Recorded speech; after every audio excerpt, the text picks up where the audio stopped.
Toi seul sais dire comme tu dis. Toi seul sais rire comme tu ris. Danser comme tu danses. Chanter comme tu chantes. Vivre ta vie comme tu vis. Toi seul sais.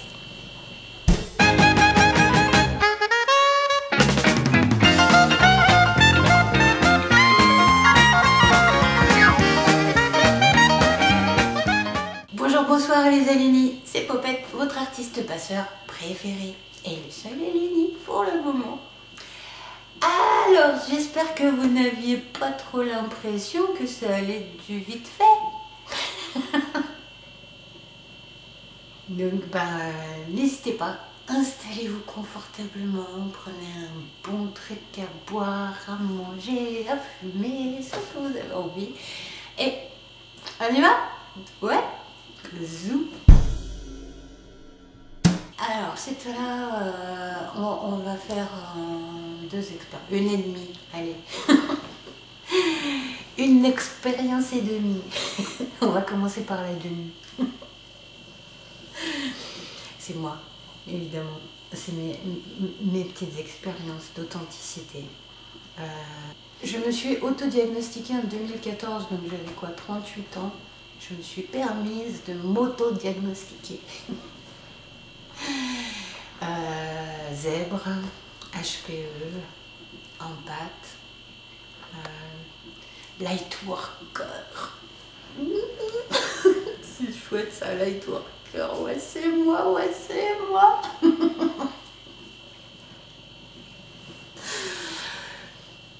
Travailleur de lumière. Et donc, 38 ans, hein. Donc j'ai vécu 38 ans sans trop savoir qui je suis et en essayant vraiment de me plier à ce que la société me renvoyait, la famille, la société, c'était que trop, c'était trop de larmes, trop de joie, trop de sagesse, trop. Je suis quelqu'un de trop. Voilà. Et à partir de 2014, j'ai vraiment commencé à assumer le fait que j'ai des émotions qui sont beaucoup plus intenses que la plupart des gens. J'ai une intelligence qui est assez conséquente, 137, ça va. Je sais aussi maintenant que je transmue les énergies naturellement. C'est-à-dire que quand j'allais à la fac, par exemple, il y avait des gens qui venaient me voir, mais genre 3 ou 4 personnes dans une journée. Il y avait quoi, 3 heures de route en aller-retour. Voilà. Donc il y avait 3 ou 4 personnes qui m'arrêtaient vraiment pour parler d'eux, pour me déverser tout ce qu'ils avaient sur le cœur. Et ils repartaient tout guéris. Et moi je me disais, mais c'est quoi ça? Il y a un truc tatoué là. Bienvenue les tarés, consolation gratis pour tout le monde. Ouais, c'est ma tournée. Mais voilà. Aujourd'hui, je sais que je transmets les énergies, donc ça leur faisait du bien. Et ils le sentaient, ils le savaient. Il y en a eu un en particulier dont je me souviens qui était... c'était un Canadien qui était venu sur Paris pour chercher sa femme et ses enfants avec un flingue. Et alors celui-là, je l'ai carrément sorti du métro, on est allé s'asseoir sur un banc, on a parlé.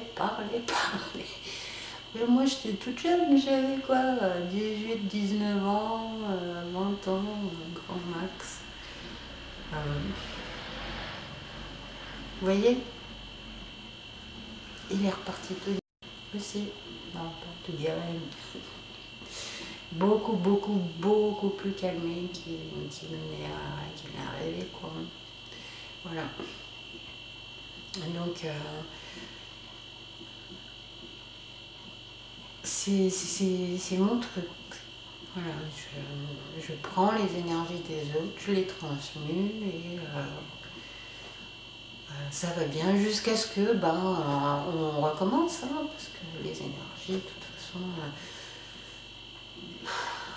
si vous vous prenez la tête et que vous ne voulez pas lâcher prise, et vous allez vous prendre la tête, quel que soit le travail énergétique on va pouvoir vous faire pour vous aider. Hein, donc ça va vous soulager en petit temps. Et puis derrière ça, comme vous allez recommencer, vous allez avoir le même résultat, ce que vous voulez. Mais en tout cas, sur le coup, ça leur faisait du bien.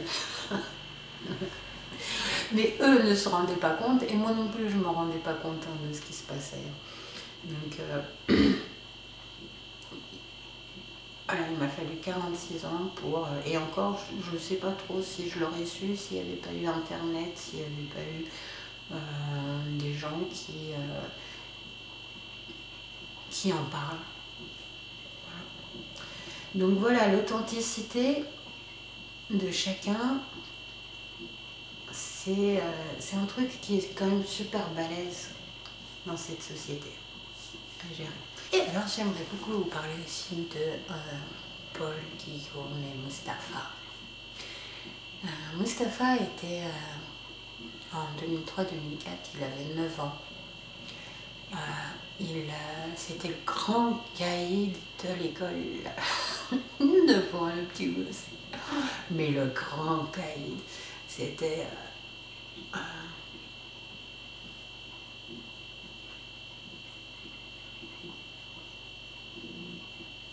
un gamin qui fichait la trouille à absolument toute l'école, aux profs, aux gamins, aux parents, à tout le monde. Et ça a été en fait une première expérience pour moi de prise en compte de l'inconscient dans une classe. C'était pas un truc super simple, hein, parce que les gamins, ils en avaient vécu. Il y avait des balles qui passaient le soir, juste à côté, juste entre eux et leurs cousins. Il y avait des mamans qui se baignaient dans la piscine avec du gaz inconnu. Il y avait tellement de choses qui n'ont rien à voir avec ce qu'on pourrait appeler l'enfance, ce qu'on voit dans une enfance, rien à voir. Et donc Mustapha, c'était le grand caïd. Au bout de 3 semaines, c'est juste devenu le meilleur danseur que tout le monde venait voir pour qu'il leur apprenne à danser. Et son comportement a complètement changé.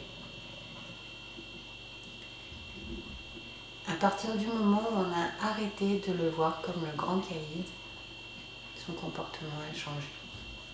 Le miroir qu'on envoie aux gens, en particulier quand on est instit, c'est une très grande responsabilité. On envoie des miroirs aux gens. Il y a tellement d'instits qui disent oh mais celui-là, il n'y a rien à en faire. Mais comment ça, il n'y a rien à en faire? T'es là pour quoi? Pour qui, toi? T'es là pour les enfants sages qui savent déjà se débrouiller tout seuls?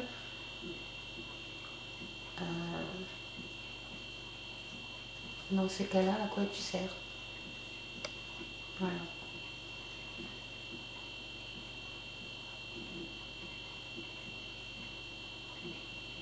Il y en a eu beaucoup dans les 15 ans que j'ai passé dans l'éducation nationale. Il y a eu beaucoup de personnes qui disaient des choses comme ça. Oh, mais alors lui, il n'y a rien à en faire. Oubliez. Voilà. Et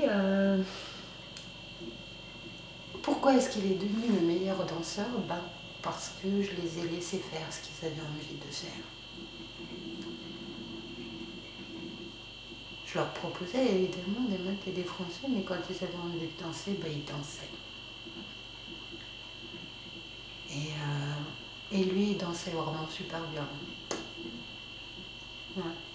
Voilà, donc Mustapha qui, juste en suivant ses envies, a réussi à complètement changer la perception que le monde avait sur lui et donc a complètement changé qui il était.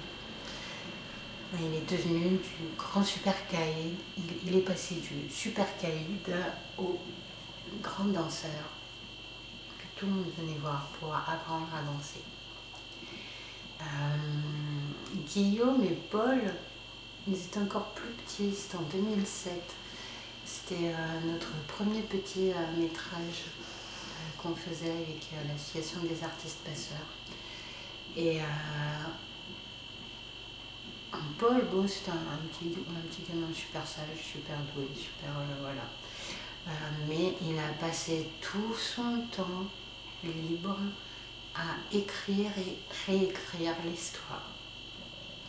Du coup, il s'est passionné en fait d'écriture. Guillaume, c'était un petit peu comme Mustapha.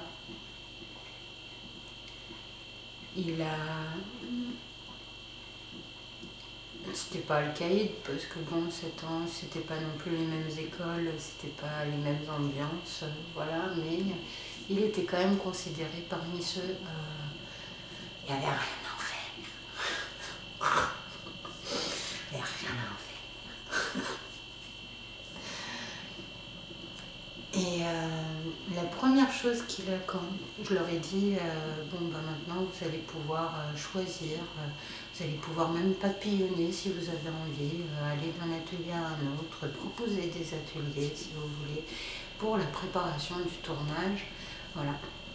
Alors voilà ce que moi je vous propose, vous si vous en avez envie, allez-y. Proposez aussi. Et Guillaume, il a direct été vers l'appareil photo et il nous a fait les photos de making of. 7 ans, le gamin. Il a fait des photos tellement touchantes, tellement belles, tellement bien cadrées, tellement dans le détail. La lumière était super belle aussi et que... il m'a épaté ce gamin-là.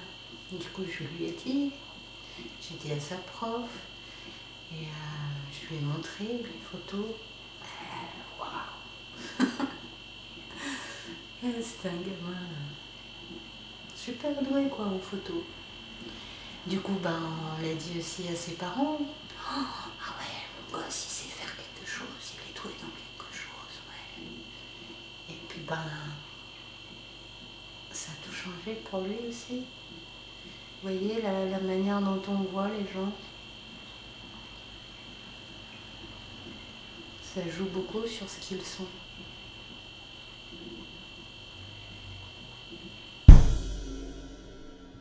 Donc nous sommes tous uniques. Et on a tous du mal en fait à se montrer authentique, à être vraiment qui on est. On a même du mal à savoir qui on est, ce qu'on aime. Vraiment,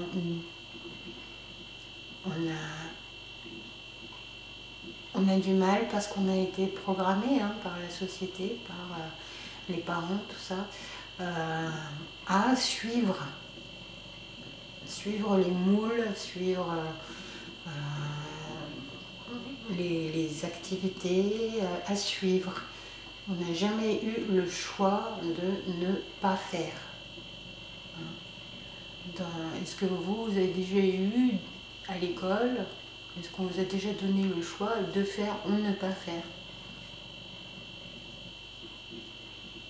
Ça m'aurait étonné beaucoup. Voilà. Mais si on arrivait à suivre nos envies, nos véritables envies, hein, je ne parle pas des envies qui sont encore une fois ramenées par la société, les Ferrari, les machins, les jolies robes, les jolis sacs, tout ça c'est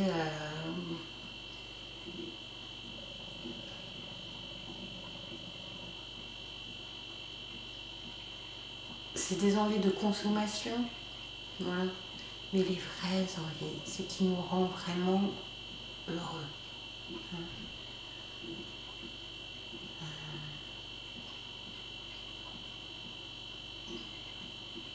Si on arrivait à les suivre, je pense qu'on serait davantage dans la nature de qui on est. Et vous savez que la nature, elle fait quand même bien mieux les choses que nous. Hein. Chaque fois, ça me rappelle une histoire que ma maman me racontait, genre, à quoi ça sert les sourcils Bah oui, c'est pour que la sueur elle coule comme ça, pas dans les yeux. Parce que la sueur, ça pique les yeux. Oh, qu'est-ce que la nature, elle est bien faite. Comment est-ce qu'elle pense bien à nous. Voilà. Donc, je pense qu'on serait davantage dans notre nature et que même si on ne pourra pas se rendre compte, hein, évidemment,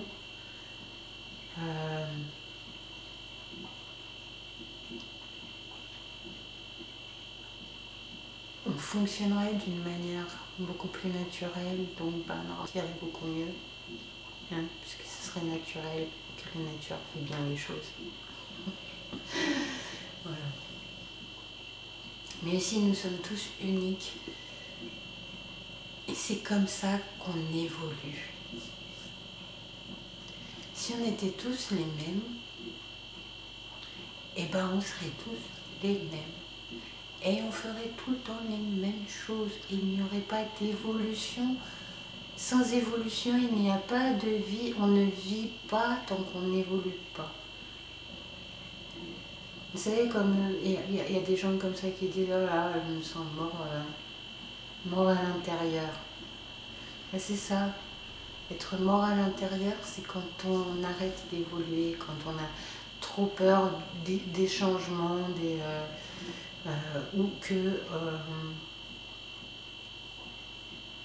simplement on ne se permet pas d'évoluer.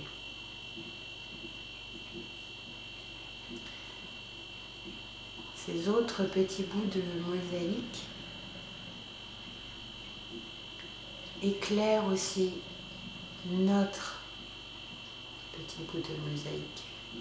On peut, à chaque fois que l'on rencontre quelqu'un, apprendre des choses de lui, des choses que lui fait tout naturellement.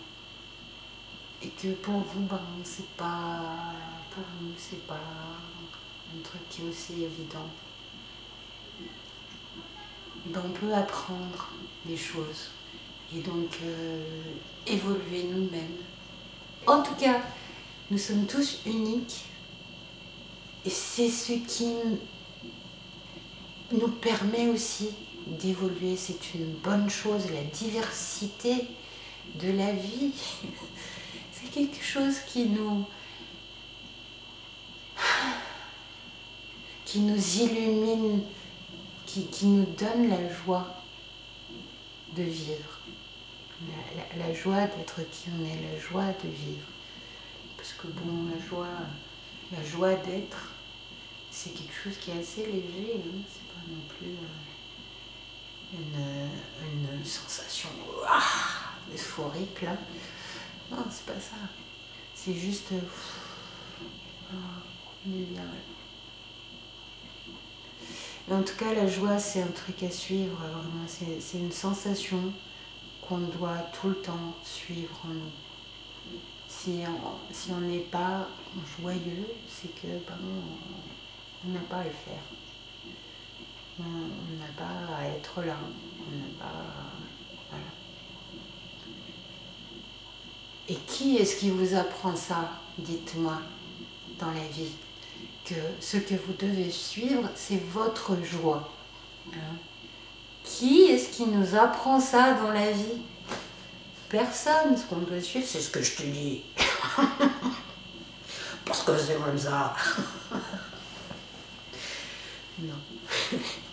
Chacun sa joie. Et tout ira bien. Je vous ferai plus les liker, partager, etc. Vous savez ce que vous avez à faire, non? Bon, j'ai fait 2 vidéos, mais j'en ai déjà marre. De dire tout le temps les mêmes trucs là. Et en plus, je sais pas, d'ici un an ou deux, les vidéos seront toujours là, mais moi je vous proposerai pas forcément les mêmes choses. Donc en fait, je vous mettrai tout ce qu'il faut dans tout ce que vous avez à savoir en plus de moi, si vous en avez envie. Je les mettrai dans la description et puis comme ça, je sais pas, ça me paraît plus juste. Et en tout cas, je vous saoulerai pas et je ne me saoulerai pas, surtout avec les likes, partager, commenter. Vous savez ce que vous avez à faire. De toute façon, c'est pas parce que je vais vous le dire que vous allez le faire. Si. À bientôt, j'espère. Très belle journée, soirée à vous et